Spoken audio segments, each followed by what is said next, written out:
My girlfriend is mad because she cheated on me with 6 guys and 2 of them got her pregnant and left her homeless. Background: we were seriously dating, at least I thought so, and we were young. On that note, to this day I have no idea whether or not I was the other guy or a main piece or what was going on. So I was going through her phone after she told me to answer a text from her friend.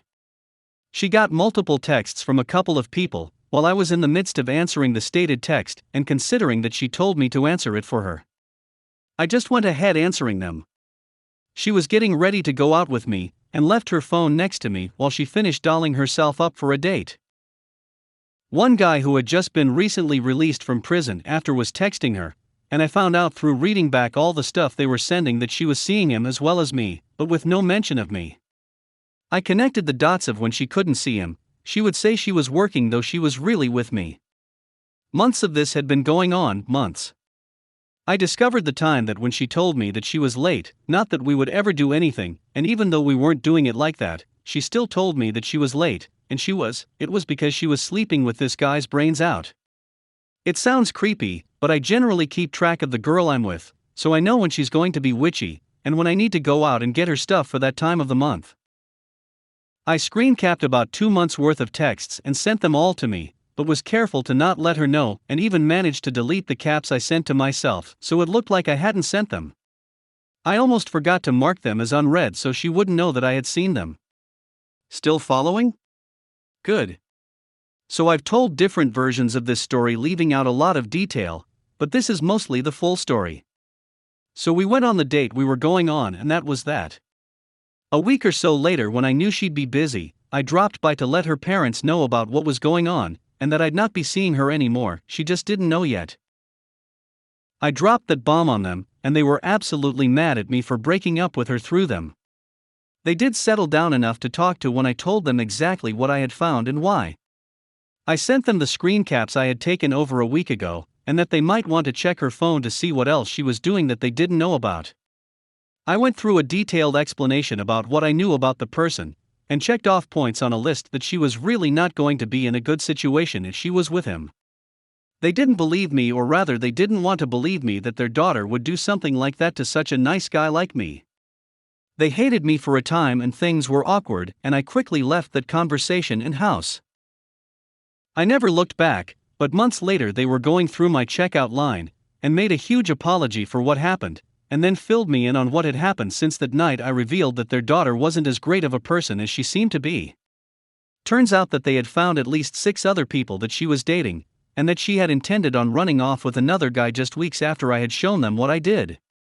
She eventually did run off with a different guy, different from the guy she was going to do it with, the criminal, and myself. She ended up getting pregnant with the criminal's kid, and the guy she ran off with left her. The criminal went back to prison, and she was left homeless and pregnant. They eventually let her back in their home under the condition that she raise the kid, get a job, and not have another kid until she was married. Well, turns out that she never did get a job, let them raise the child while she was looking or at work, and she got pregnant with twins of the guy she was initially going to run off with. They kicked her out with enough money to find her own apartment and a car. Well, she never could get steady work with how lazy she was when it came to work, never showing up, always late, always breaking rules, etc. She eventually lost her apartment and moved in with baby daddy number 2. Then he kicked her out after she accused him of mistreating her, though she refused to file a report or anything you're supposed to do after a mistreat, and not for any reason that you would think. The mistreat never happened. He was on the other end of the state at work, on multiple cameras. Then she was left to her car and kids. So she moved in with a former friend of mine. A few months later, while he was out of the country and at work, again on camera with receipts to boost proof, he got served with a restraining order and was kicked out of his house because of a false mistreat accusation. Now later everything was sorted out and he was found innocent with a very damaged reputation. She was forced to move back into her parents' home because she wouldn't get enough work to support herself because, and I quote, "I'll lose my benefits if I do." Just a major mess up of a relationship right there. I guess my revenge was that I got out of that situation, and eventually got her kicked out of that house at least once. Just a couple of years ago, she reached out to me to see if we could fix things. She blew up on me and called me everything in the book and tried to tell me that I was abandoning my children, but wouldn't allow a DNA test to prove that they were mine. They aren't, by the way. I still have no kids to this day, and that I was a horrible person. My revenge was that I brought her to light for what a person she truly is. Do you guys want to know what the worst part is? So this ended right before my grandpa passed away, about 3-ish months. So the next March would have me doing the memorial service.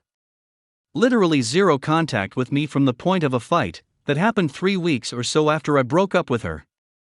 It's in the next section, to this point in time. Guess who shows up? If you guessed her, you're right.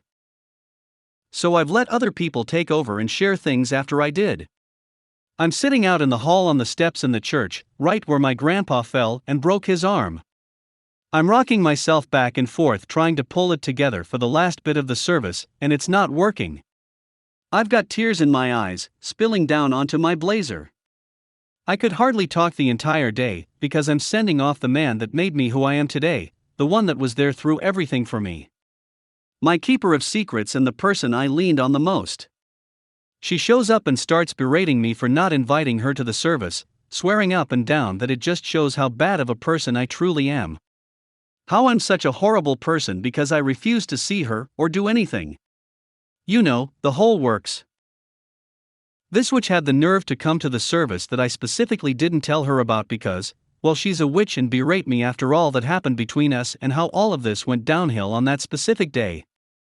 She had further nerve to disturb the service and had to be escorted out by 2 cops. She screamed to them about how she had the right to be there because she loved my grandpa and was in his life, and that she wasn't leaving.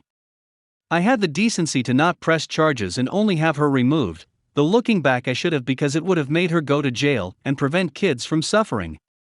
I still got the final revenge. When we had one last little fight is when she decided to start lying to me about all kinds of things. I left that part out because I started figuring out where she was lying about not wanting to see me. We only hung out about 3 times a week while dating, as I was in college, so I wasn't doing the everyday thing or anything like that. Then in that fight I found out what was really going on when she started screaming and saying how horrible I was to her and everything. The whole 9 yards. I didn't put up with that for very long. I left wherever I was and went back home after a few minutes. We have reached the end of the story. Let's listen to some of the comments by our Reddit listeners. Comment 1. Real question is, you did not see the red flags going off earlier? Or pink glasses were too foggy to clearly see anything? Original posters reply. The more I look back after having had relationships where I'm being cheated on, there wasn't anything that would have set off alarm bells. The most that she did was say that she didn't want to hang out once a month or so, and that's about it. No other red flags. Like 0.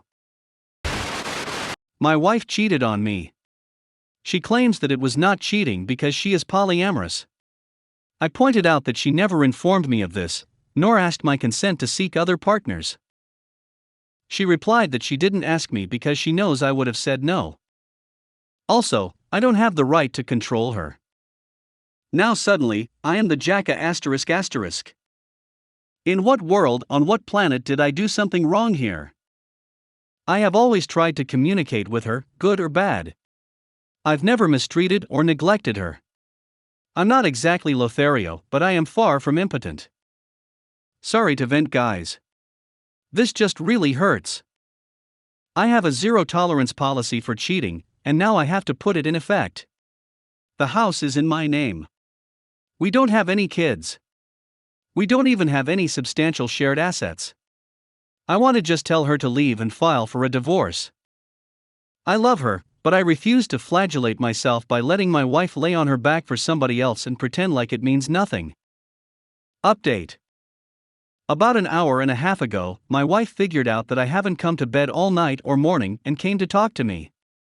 I told her that I wanted her to leave, and I plan to file for divorce. We have a prenuptial agreement, signed by a private judge, witnessed by my attorney at the time, that declares if either of us motions for divorce, a TRO can be put into place to ensure we divide property reasonably. However, since the house and bills are in my name and our bank accounts are separate, we have little in the way of shared debt or shared property to try and divide. Divorce court could be much less of a headache thanks to that. If we file together and don't argue over things in front of a judge, we could be on our separate ways in 60 days according to laws in our home state. I told her that rather than sign a TRO and make her have a police escort every time she wants to come over and pack more stuff, I would be willing to cash in a week of vacation from work so she can gradually move her things out while I am here. I could use a break from work anyway, given the circumstances. I will inevitably have to cash in more of my vacation time when we actually get around to divorce court. She never actually protested the idea of us getting a divorce. She was more concerned about not having a credit card to put down for a U-Haul or Penske truck rental, and having to call some hillbillies from 2 men and a truck to move her things for her. She asked if she could stay here for the week while she moved her things out. I told her no. She asked me how she was supposed to be sure that I wouldn't destroy or tamper with her belongings in the meantime. I told her that I'll be writing down and taking pictures of everything she removes from the house, just so she, and the judge, if we take that route, can be sure that they leave in one piece. Then the accusations started. Accusing me of not trusting her, after cheating on me, and accusing me of being untrustworthy to be alone with her little Hummels and old clothes and ducking toaster oven, accusing me of not loving her anymore, etc. I tried, repeatedly, to make her understand that the best thing to do now was go stay at her parents' place, call 2 men in a truck or whoever the hell, get her things moved out of here, file divorce with me as a mutual agreement, and get on with our lives in 2 or 3 months. She finally caved in, gave me her key, packed 2 bags and took off. Our last exchange of words was this: "Wife, I'll call you when I'm coming back. Probably tomorrow." Me, okay. Be safe. There was no real grand climax or resolution to anything. We just got tired of crying and yelling, I think. We have reached the end of the story. Let's listen to some of the comments by our Reddit listeners. Comment 1. She is most definitely in the wrong. Polyamory is a thing that works great for some people and terribly for others. And even for the people who can make it work, it still requires enormous amounts of trust and communication and talking things out. Using the "ol I'm poly" excuse is crap, no more valid than "I was drunk" / "it was just a kiss." I understand feeling conflicted though. You've been with her for a while now and don't want to destroy what you and her built together, but at the same time, how can you ever trust her again after she's cheated and makes you out to be the bad guy? Original posters reply. The reason I have the zero tolerance policy. When I was 13, my mother cheated on my father and ran out on him in the middle of the night with her new boyfriend. For the year following that, I lived with him and had to watch what he went through. The strongest man I ever knew, reduced to a shell because of someone else's selfishness. He committed suicide at the end of that year. She finally admitted, years later, that what she did by him was wrong, but the damage was more than done. The cheating took away my mom, and it took away my dad. That's why I won't stand for it, even if that takes away my wife. Comment 2. That is not poly by any definition. She's just making excuses. Sorry, this happened to you. Original posters reply. I feel silly coming on here to vent to a bunch of strangers, but it helps. I've wavered between sobbing and being angry enough to punch a hole in something all day. I don't know what stage of grief this is. I'd rather just be numb, and I can't be. My 29M wife, 28F, is pregnant, but I've found out she's been cheating on me on regular basis with a good friend, 29M of ours. Okay, so it's only been a day since I made the original post, but there's been a new development. It's no longer entirely about whether should forgive her and more about where to go from here. I won't make any more updates unless asked or if something major happens. So, I confronted my friend. He lives close to my parents' beach house, where I'm staying, so I invited him over to have a chat. Here is a quick sequence of events. So after some casual exchanges, I sat him down. I could tell he was confused, perhaps nervous, but he had a smugness about him. I wasn't looking my best, but I could tell he was thinking I looked tired. I sat him down. I'm gonna type in script format cause it's easier, I've had a few drinks. Me, how's wife? Him, I don't know, last time I saw her was at yours. Me, right, cause I know what gone on. I left it as open-ended as possible to see if he would confess to something I didn't already know. After some denial and feigned confusion, he finally makes his confession. Him, she told you we've been ducking? His words, not mine. Me, not in detail, but yes, that's why I'm here. Him, yeah, well, she wasn't lying. After that, I went on to ask him a series of questions that I regret asking, a bit of emotional self-harm, I guess, but he was more than happy to answer, which was painfully off-putting. Things like how often, when, where, among other more embarrassing things I wish I didn't know the cause now it's playing in my mind like crazy, and I'm a big ducking idiot. The one thing he denies with certainty is the child isn't his. I don't know why he's so sure, but I am inclined to believe him for some reason. Anyway, I want to give my baby the best life possible. I did everything right. I make money, I'm attractive, I work out, I treated my wife like the goddess I truly believed she was. All she had to do was let me love her, and I would have given her and our child everything. We just bought a home. When she told me she was pregnant, I was over the moon only to have this happen. After this encounter, my friend offered to hang out to make sure I was okay. We've been friends for years and knows I've suffered from mental health issues in the past, and he was being a good guy by looking out for me, but frankly I think he wanted to stay and drink all my booze whilst laughing in my face. Been sleeping with my wife. I punched him, he said he deserved it, and he left. I messaged my wife telling her I know the relationship was ongoing. She responded with let's talk about this in person. I said I didn't want to look at her, she didn't respond. Anyway, here's the advice part. Naturally, I think the obvious step now is to leave her. I really don't want to. I know that's not what I'm supposed to say. I know I'm supposed to want to enact revenge, and give her comeuppings, leave her out on her, but with nothing, but that's just not in me. I had a plan for my life, and that plan included her. I know people don't have an easy time online believing that things can be more than black and white. I thought she loved me, those were the first words I'd hear from her every day. If she wasn't pregnant, I would leave, and I'm still considering leaving. I just want to know how to go about being a good father and ex-husband. Ideally, I'd gain main custody, but as we know that's not usually easy for the guy. Financial support is an obvious one. Secondly, I want to know where to go from here. Do I see her in person? I don't want more details to cause what my friend told me is enough disgusting information to last me a traumatic lifetime. She currently in our home, and I didn't plan for this because I ducking wasn't expecting this. No prenup, my parents are wealthy bohemian artist types, they will be no help emotionally. They were swingers for Christ's sake. I hate this. Update, I've gotten some consistent sleep, and even though I've slept all day I feel rested.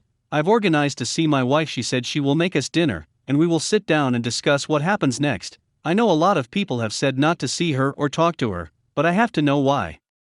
I also have to tell her I want a paternity test. I've really appreciated all the kindness and criticism sent my way. I feel like I have a small community on my side which has helped me get through this in a healthier way. Perhaps it's been a distraction, but regardless, I've needed this. I want to keep everyone interested updated because it helps me feel heard.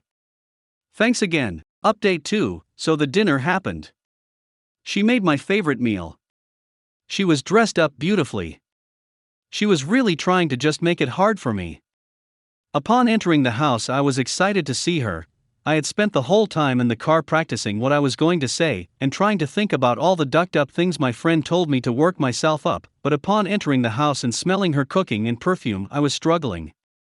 After she tried to greet me with a kiss, but I nudged her off of me, she offered me a drink, which I accepted, and I sat down at the table. She served me my food and sat down. We sat in silence for a bit whilst I ate. I hadn't eaten since finding out, so to my surprise I was able to get in a few bites before the anxiety of the situation got the best of me. I finished my drink, and as she was making me another drink I finally said, "So why did you do it?"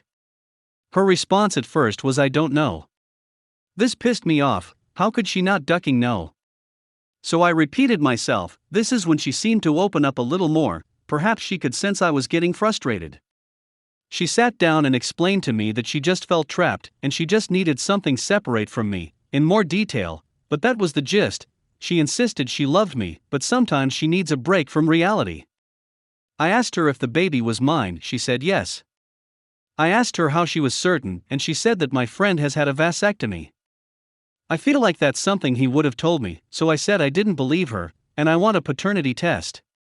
She graciously agreed, of course she did, she's always been gracious and receptive to my ideas. After she agreed, I asked if she was unhappy, why didn't she talk to me? If she needed a break from reality, I would have paid for a vacation, or a spa week, or if she wanted to start a side hobby, it's something I would have been in full support. As I was saying this, I began to cry. She got up and cradled my head against her chest. This is where I ducked up. I just held her and cried as she comforted me. She lifted my head and started kissing me. I didn't push her off for a few minutes. I knew this was the last time I would have an intimate moment with her, and I wanted to mourn her embrace.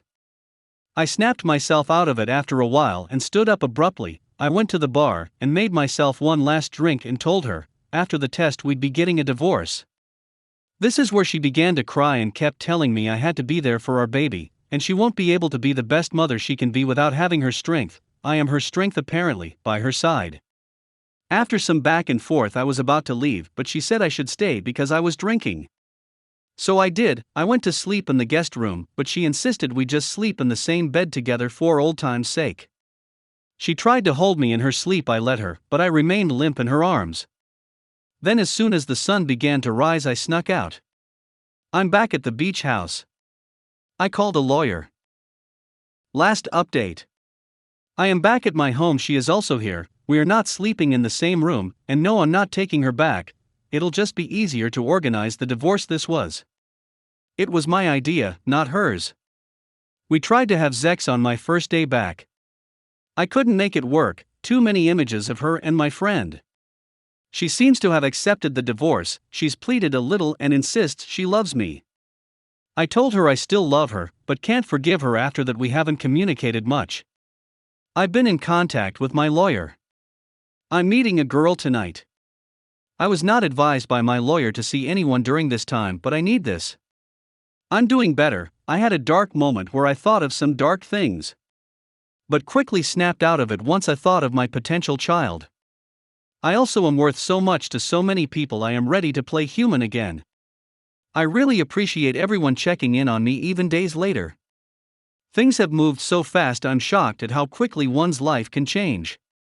I received a drunken phone call from my friend, and I have an idea of why he did what he did to me, and it's no excuse, and I don't forgive him, but the phone call is probably what pulled me out of the slump I was in. He basically admitted being resentful and envious of me, which was an ego boost at least. Thanks again to everyone.